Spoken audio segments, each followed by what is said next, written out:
Welcome back to Nell's Kitchen. Today I'm going to be preparing a dessert for you, and it's going to be fried peanut butter banana bites, or you could call them Elvis bites too.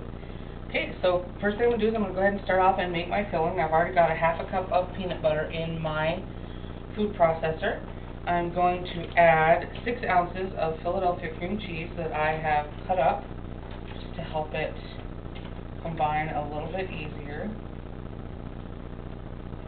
If you don't have a food processor, you could use a blender, or you could even use just a regular mixer. I just find that the food processor makes it quite a bit faster and easier. There's that. Then I'm going to add a teaspoon of ground cinnamon. I love the combination of cinnamon and peanut butter. When I make peanut butter cookies, I usually add cinnamon to my peanut butter cookies. It just brings out the flavor of the peanut butter and is oh so good. There we go. And I'm going to add a half a teaspoon of imitation rum extract.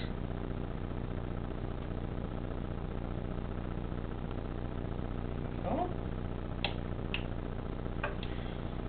And last but not least, in the peanut butter part of the filling, I'm going to go ahead and add a 1/4 cup of real maple syrup.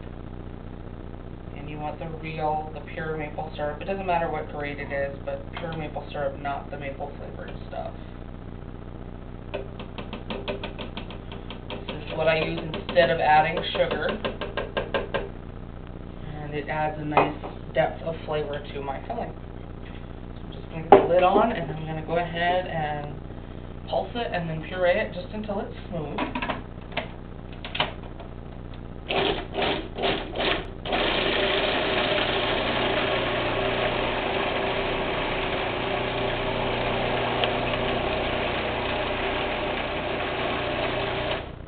Alright, filling's all nice and smooth. I'll use a spatula and scrape down the sides, and then I will take that off and just put that in a bowl so that I can get to it easier while I'm making my filling. The other thing I'm going to do for the insides of my little fried bites is I'm going to go ahead and slice a couple bananas. You want to slice them about a 1/2 inch thick. You want them nice and thick. And depending on exactly how many desserts that you're planning on doing, you may or may not need to use more bananas. So I'm just going to finish chopping these, and then I'll show you how to put them together.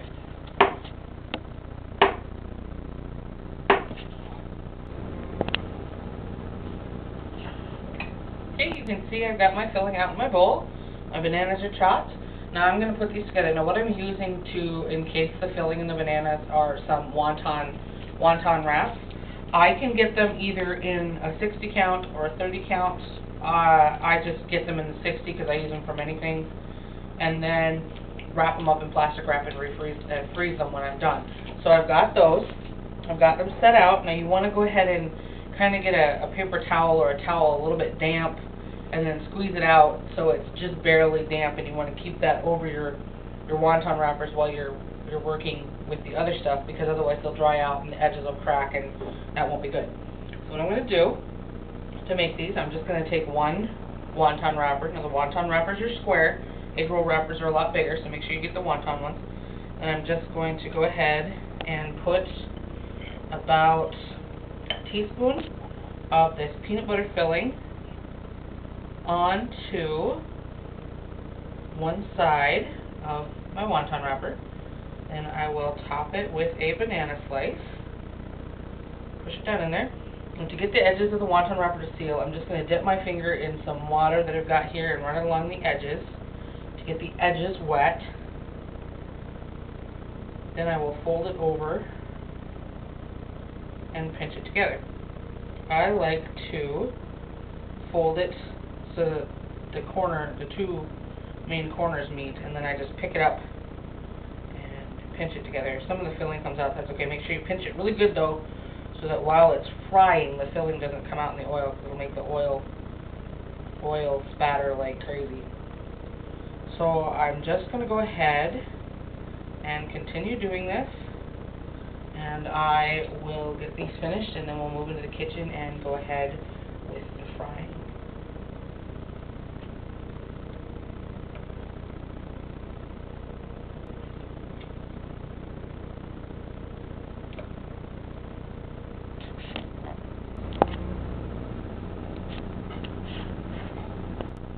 We're in the kitchen. I have my oil heated up to about 375 degrees. Now, I'm just using plain vegetable oil. You don't want an oil that's going to have a flavor, so you definitely don't want to use olive oil. And olive oil also tends to burn faster. Vegetable oil is a good frying oil.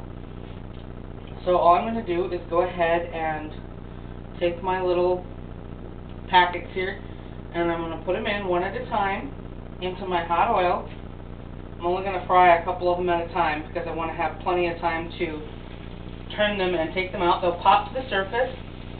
You want to let them go just for maybe 20 seconds, maybe 30 seconds, and then flip them over. And the same on the other side, just until they're a nice golden brown. Then you're going to remove them to a plate with some paper towels to go ahead and drain. So I'm going to do this with all of my little packets, and then I will go ahead and show you what we do to plate them up and make them extra special. Okay, as you can see, I've got all of my little peanut butter banana things fried. I'm going to show you there's a couple of different ways you can serve this and a couple of different ways you can plate it. First, I just put a little powdered sugar on my plate. I like to serve 3 of these as a serving, so I'm just going to put them on my plate, and I'm going to use a little strainer and shake a little powdered sugar over the top. And there's the first way that you can serve them. The second way you can serve them is, again, just put them on your plate. Then sprinkle a little powdered sugar over the top. And then for that little extra zhuzh flavor, I'm just going to drizzle it with some chocolate syrup. And that looks fantastic. Either way, one's just a little bit fancier. The other one, either way, they taste absolutely fabulous. So I'm going to go ahead and dish the rest of these up, and we're going to have them with some coffee, and it's going to be absolutely wonderful. So I hope you enjoy this recipe as much as we do.